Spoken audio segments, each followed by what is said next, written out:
Hello hello दोस्तों, स्वागत है आप लोग का आपके अपने यूट्यूब चैनल शिक्षा सर्कल 2.0 में। फ्रेंड्स, मैं हूं बी ए गुप्ता। हम लोग आज क्लास 10th के जो 13 चैप्टर है, मैथ का 13 चैप्टर, पृष्ठीय क्षेत्रफल और आयतन यानी सरफेस एरिया एंड वॉल्यूम, उसका हम लोग आज का बेसिक क्लास, यानी आपको पहले 2-3 क्लास मैं बेसिक क्लास लेकर चलूंगा ताकि कमजोर से कमजोर बच्चा भी इस चैप्टर से डरे नहीं, इसका प्रत्येक मैथ को बना ले। मेंसुरेशन से बहुत बच्चा डरता है, लेकिन आज इस वीडियो के बाद आपके अंदर से डर हमेशा के लिए खत्म हो जाएगा। आप ऐसे क्लास कभी अपने जीवन में नहीं किए होंगे 9 तक के, लेकिन आज आप अपने जीवन में कर लीजिएगा। तो आज के इस वीडियो में बने रहिएगा। और हाँ दोस्तों, जो बच्चे ऑफलाइन पढ़ते थे कोचिंग में, उनसे रिक्वेस्ट है कि वह कोचिंग में भी ना जाएं, अभी अपने घर पे लॉकडाउन का पालन करते हुए घर पे रह करके इस यूट्यूब के माध्यम से पढ़ाई कर ले। जैसे ही कोचिंग मतलब खुलने का संभावना होगा, वैसे मैं प्रत्येक बच्चे को इन्फॉर्मेशन दे दूंगा कि हाँ कोचिंग खुल गया। तब तक वीडियो से आप लोग पढ़िए। ऐसे तो यूट्यूब पर हमेशा पढ़ाई होगा, आपको मन है तो यूट्यूब से भी पढ़ सकते हैं, लेकिन देखिएगा। तो यहाँ पे हम लोग जो क्षेत्रमिति चैप्टर लाए हैं, इस क्षेत्रमिति चैप्टर बहुत इंपॉर्टेंट है। इसमें बच्चे को पता नहीं रहता है कि कब क्षेत्रफल निकलेगा, कब वक्र पृष्ठीय निकलेगा, कब कुल पृष्ठीय निकलेगा, कब आयतन निकलेगा। इसीलिए क्षेत्रमिति क्या होता है, हार्ड होता है। लेकिन आज बोल दिए ना कि आज के बाद से आपको क्षेत्रमिति से कभी जीवन में डर नहीं लगेगा।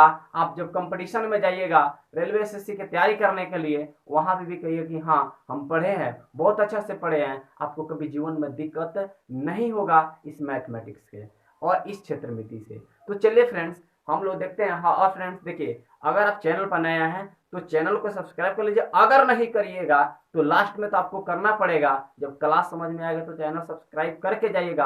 आप बेल आइकन को ऑल पर प्रेस कर लीजिए ताकि आपके पास नए वीडियो का नोटिफिकेशन पहुंचता रहे।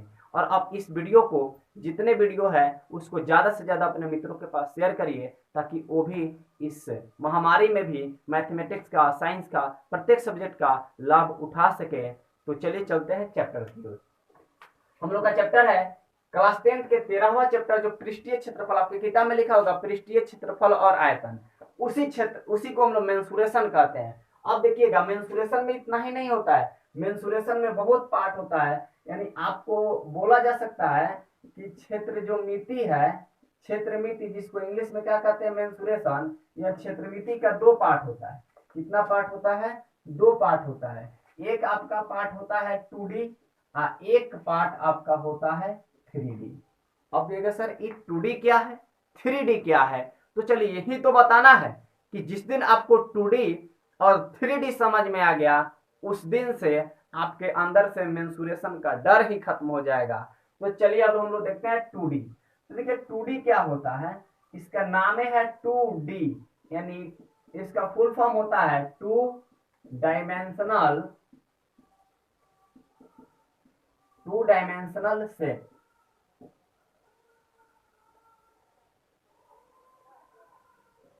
टू डायमेंशनल सेट हिंदी हो जाएगा द्विविमीय आकृति। द्विविमीय आकृति। अब देखिए, तो 2D में अब हम जानेंगे कि आखिर 2D किसे कहते हैं, 2D में कौन कौन से फिगर आते हैं, कौन कौन से टॉपिक आते हैं।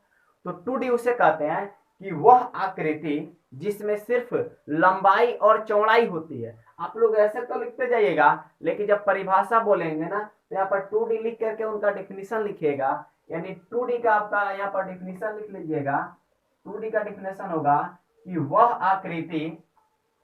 आकृति जिसमें सिर्फ लंबाई और चौड़ाई होती है, सिर्फ लंबाई और चौड़ाई होती है, उसे क्या कहते हैं, 2D कहते हैं। यानी वह आकृति जिसमें लंबाई और चौड़ाई होती है उसे 2D कहते हैं। और देखिए 2D में क्या क्या आता है, तो 2D का जब आप टॉपिक देखिएगा तो 2D में बहुत कुछ पढ़ना है। क्या क्या पढ़ना है मेरे भाई, तो पहला आप पढ़िएगा इसमें चतुर्भुज। क्या पढ़िएगा, चतुर्भुज। चतुर्भुज को इंग्लिश में बोलते हैं क्वाड्रिलेटरल। क्वाड्रिलेटरल। अब क्वाड्रिलेटरल चतुर्भुज में भी बहुत चतुर्भुज होते हैं, आयत होते हैं, वर्ग होते हैं, सम चतुर्भुज, समांतर चतुर्भुज। बात समझ में आ रहा है, ये पूरा रेक्टेंगल, ये स्क्वायर सब होता है ना, ये सब पूरा चतुर्भुज के अंतर्गत आता है। मतलब एक चतुर्भुज में आपका चतुर्भुज 2D है, इसमें लंबाई और क्या होती है, चौड़ाई होती है, उसी को 2D कहते हैं। तो इस चतुर्भुज में लगभग 3 4 5 टॉपिक आता है, पतंग भी, काइट भी इसी में आता है। उसके बाद आप सेकेंड में पढ़िएगा त्रिभुज। क्या पढ़िएगा, त्रिभुज। त्रिभुज को इंग्लिश में बोलेंगे ट्रीएंगल। क्या बोलेंगे, ट्रीएंगल। अब त्रिभुज में भी कितने त्रिभुज होते हैं, तो 6 त्रिभुज होते हैं। कितने होते हैं, 6। वो प्रत्येक त्रिभुज भी क्या आपका कहलाएंगे, क्या कहलाएंगे, तो आपका कहलाएंगे 2D। क्या कहलाएंगे, 2D। और आपका जो 3 नंबर में आएगा वो आएगा वृत्त। वृत्त को इंग्लिश में बोलते हैं सर्कल। सर्कल भी आपका क्या कहलाएगा, 2D कहलाएगा। क्या कहलाएगा, 2D। अब सर सर्कल में तो लंबाई और चौड़ाई नहीं होती है, लेकिन बताऊंगा कैसे होता है। उसके बाद आप पढ़िएगा अर्धवृत्त। क्या पढ़िएगा, अर्धवृत्त, जिसको हिंदी इंग्लिश में बोलेंगे सेमी सर्कल। क्या बोलेंगे, सेमी सर्कल। मतलब आपको 2D के अंतर्गत इतनी बातों को पढ़ना है, लेकिन देखने में आपको कम दिख रहा है, लेकिन इसका 5 6 पार्ट पढ़िएगा, इसका 5 6 पार्ट पढ़िएगा तो बड़ा मजेदार कहानी हो जाएगा। तो 2D क्षेत्रमिति के कितने पार्ट होते हैं, तो क्षेत्रमिति 2 पार्ट से बने हैं, 2D और 3D से। 2D का फुल फॉर्म होता है 2 डायमेंशनल शेप, द्विविमीय आकृति, यानी जिसमें 2 ही बीमा हो। जिसमें क्या हो, 2 ही बीमा। 2 बीमा माने लंबाई और चौड़ाई। बीमा 3 होता है, लंबाई, चौड़ाई और ऊंचाई। तो बोलेंगे 2D का डेफिनेशन कि वह आकृति जिसमें सिर्फ लंबाई और चौड़ाई होती है उसे 2D कहते हैं। उसके नीचे नोट लिखेंगे कि 2D आकृति से सिर्फ परिमाप और क्षेत्रफल निकाला जाता है। 2D क्षेत्रफल से, सॉरी 2D आकृति से सिर्फ परिमाप और क्षेत्रफल निकाला जाता है।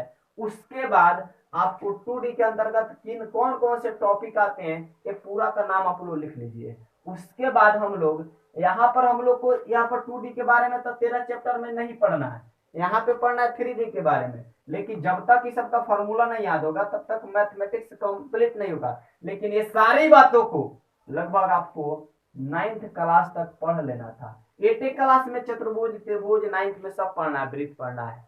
तो हम लोग इसको बाद में कवर करेंगे। हम लोग का लास्ट मुद्दा है 13 चैप्टर। कौन सा चैप्टर है, क्षेत्रमिति, यानी पृष्ठीय क्षेत्रफल और आयतन। तो सिर्फ उससे रिलेटेड चलेंगे। लेकिन आपको बता दिए कि 2D के अंतर्गत क्या क्या आता है।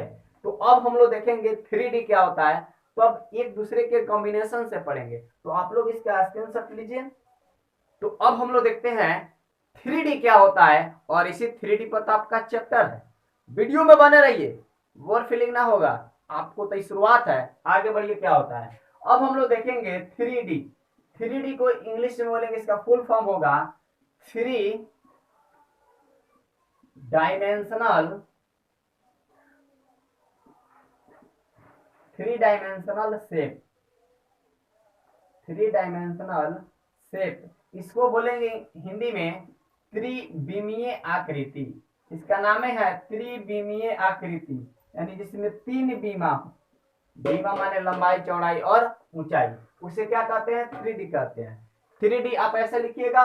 उसके नीचे 3D का डिफिनेशन, यानी यहाँ पर हच बना के, चाहे हैशटैग बना के, चाहे स्टार बना के लिखिएगा कि वह आकृति जिसमें लंबाई, चौड़ाई और ऊंचाई, लंबाई, चौड़ाई और ऊंचाई तीनों होती है, उसे 3D कहते हैं। उसे 3D कहते हैं। और 3D नीचे लिखिएगा नोट में कि 3D यानी 3D आकृति से पृष्ठीय क्षेत्रफल और आयतन, पृष्ठीय क्षेत्रफल और आयतन निकाला जाता है। 3D आकृति से क्या निकाला जाता है, पृष्ठीय क्षेत्रफल और आयतन निकाला जाता है। अब देखिएगा तो 3D का टॉपिक क्या होता है। 3D का टॉपिक होता है बाबू, 3D में तो बहुत कुछ पढ़ना है। पहला आप पढ़िएगा घनाभ। क्या पढ़िएगा, घनाभ। सब कोई को पता है, 8 में 9th में पढ़ना था इसको, जिसको बोलेंगे क्यूबॉइड। क्या पढ़ेंगे, क्यूबॉइड। दूसरा आप पढ़िएगा घन, जिसको इंग्लिश में बोलेंगे क्यूब। तीसरा आप पढ़िएगा बेलन, बेलन को इंग्लिश में बोलेंगे सिलेंडर। और सिलेंडर के बाद आप लोग पढ़िएगा शंकु। शंकु को इंग्लिश में बोलते हैं कोन। और पांचवा आप पढ़िएगा शंकु का छीनक। शंकु का छीनक इंग्लिश हो जाएगा फ्रूस्टम ऑफ अ कोन। फ्रूस्टम ऑफ ए कोन। और पांचवा में आप पढ़िएगा, छठा में गोला। गोला को इंग्लिश में बोलेंगे एस्फेयर। क्या पढ़ेंगे? एस्फेयर। एस्फेयर गलत लिख दिया, स्फेयर। गोला को आप लोग पढ़िएगा एस्फेयर। अब एस्फेयर पढ़ेंगे, उसके बाद सेवंथ में पढ़ेंगे अर्ध गोला। क्या पढ़ा जाएगा? अर्ध गोला, जिसको बोलेंगे हेमी एस्फेयर। क्या बोलेंगे? Hemy a sphere. तो ये 7 टॉपिक है आपके जो पृष्ठीय क्षेत्रफल आयतन से आता है, और इसी 7 टॉपिक का हम लोग पृष्ठीय क्षेत्रफल और आयतन निकालते हैं। यानी एक प्रत्येक आकृति में आपको पृष्ठीय क्षेत्रफल और आयतन इसका निकाला जाता है। तो बताइए दोस्त, अब इतना टॉपिक है, इसको डायरेक्टेड जो मैथ बनाने लगता है, क्या ऐसे मैथ बनाना संभव है? नहीं। पहले तो जानेंगे कि घनाभ क्या होता है, घनाभ का डिफिनीशन क्या है, घनाभ का परिभाषा क्या है, घनाभ में कितने कोर होते हैं, घनाभ में कितने विकर्ण होते हैं, सारी बातों को जानेंगे। उसी तरह घन के बारे में जानेंगे, बेलन क्या होता है, शंकु क्या होता है, शंकु का छीनक क्या होता है, गोला क्या होता है। पूरे का फॉर्मूला लगभग आपको 3-4 वीडियो बनेगा, जो आपको बेसिक बनेगा। ये सारी बेसिक आपको 8th 9th और 10th इससे कंप्लीट हो जाएगा। आप मैथ से कभी डरिएगा नहीं। तो हम लोग अब देखेंगे कि घनाभ किसे कहते हैं, घनाभ का फॉर्मूला क्या है, ये सारी बातों को देखेंगे। तो पहले एक चीज और दिखा देते हैं कि पृष्ठीय क्षेत्रफल में 2 चीज होता है। इसको पहले आप लोग स्क्रीनशॉट ले लीजिए ताकि मैं आगे बढ़ा सकूं। तो देखिए फ्रेंड्स, 2D से है ना, 2D आकृति से 2 ही चीज निकलता है। एक तो 2D से आपका निकलता है परिमाप। क्या निकलता है? परिमाप, जिसको इंग्लिश में बोलते हैं पेरीमीटर। पेरीमीटर। और जो एक निकलता है आपका क्षेत्रफल। क्या निकलता है? क्षेत्रफल। यानी 2D आकृति से 2 चीज निकलता है, परिमाप और क्षेत्रफल, पेरीमीटर एंड एरिया। 3D आकृति से आपको 2 चीज निकलता है। वो कौन कौन से चीज है आपको दिखेगा। चीजों को बात बढ़िया से समझने का प्रयास करिए बाबू। जब तक इसको समझिएगा नहीं तब तक मैथमेटिक्स में मजा नहीं आएगा। अब वीडियो में बने रहिएगा। सोचिएगा जब थोड़ा आज देख ले या थोड़ा बाद में देखेंगे तो कहाँ होगा, पूरा का पूरा देखिए। 3D से आपको निकलेगा ना, वो निकलेगा आयतन निकलेगा। जैसे इसमें क्षेत्रफल, इसमें निकलेगा आयतन, और आपका निकलेगा, आयतन को इंग्लिश में बोलेंगे वॉल्यूम, और वॉल्यूम निकलने के बाद तब निकलेगा पृष्ठीय क्षेत्रफल। ये पृष्ठीय क्षेत्रफल क्या होता है, यानी सरफेस एरिया। इस सारी बातों को मैं डीपली बताऊंगा, एक के बारे में थोड़े संभव है। और पृष्ठीय क्षेत्रफल में 2 पार्ट होता है, इसमें भी 2 चीज निकाला जाता है। एक आपका होता है वक्र पृष्ठीय क्षेत्रफल। वक्र पृष्ठीय क्षेत्रफल। तो एक आपका हो जाता है कुल पृष्ठीय यानी संपूर्ण पृष्ठीय क्षेत्रफल। कुल कहिए या संपूर्ण पृष्ठीय क्षेत्रफल कहिए। तो देखिए, पृष्ठीय क्षेत्रफल होता है ना, तो उसमें 2 प्रकार का होगा। कोई भी 3D आकृति में 2 प्रकार का पृष्ठीय क्षेत्रफल होता है। एक कभी वक्र होगा तो कभी कुल होगा। वो बोलेगा, इसको इंग्लिश में बोलेंगे curved surface area. Curve surface area, short में बोलेंगे CSA। क्या बोलेंगे? CSA। अब CSA cube Y, CSA cube नाम रख देंगे बाद में। यहाँ पर हो जाएगा टोटल सरफेस एरिया। इसको बोलेंगे TSA, मतलब curve surface area, total surface area.